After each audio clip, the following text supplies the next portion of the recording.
Dons fans were today urged to descend on Hampden after the SPFL moved the kick-off times of the League Cup semi-finals.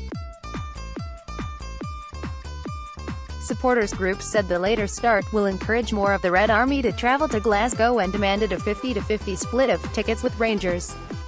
The move came as Aberdeen FC chairman Stewart Milne hailed the Evening Express for its part in forcing the SPFL to change the times. Boss Derek McInnes also said he was delighted with the decision. Football chiefs finally bowed to days of pressure and shifted the time of Aberdeen's match with Rangers on October 28, making it a 4:30 p.m. kickoff at Hampden, 4.5 hours after it was originally scheduled. Aberdeen's Betfred Cup semi-final with Rangers moved to 4:30 p.m. at Hampden. Hearts' clash with Celtic has moved to Murrayfield and will kick off at 1:30 p.m. on the same day. Kevin Angus, chairman of the Dice Reds, said, "It's a lot better for the fans. It's a lot easier for us to get down on the train. That early kickoff was just a pain.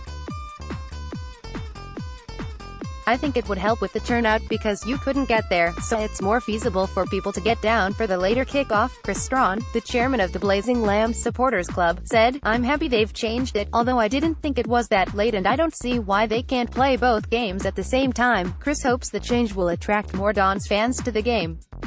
He said, "I don't see why we can't take 20,000 people and I hope that we get a 50% allocation of tickets." The E teamed up with the Edinburgh Evening News to campaign for a change after fans from Aberdeen and Hearts hit out at the early and late kickoffs, arguing the times would prevent fans from attending.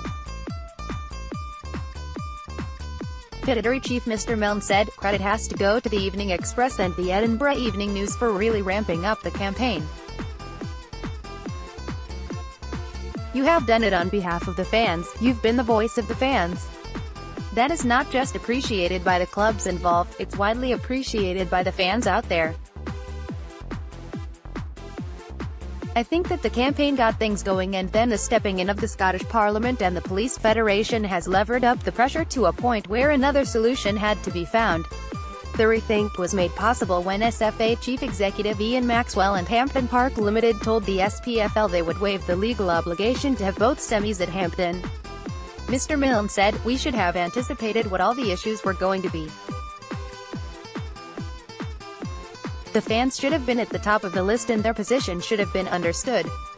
We should have fully appreciated some of the wider issues that the initial decision raised.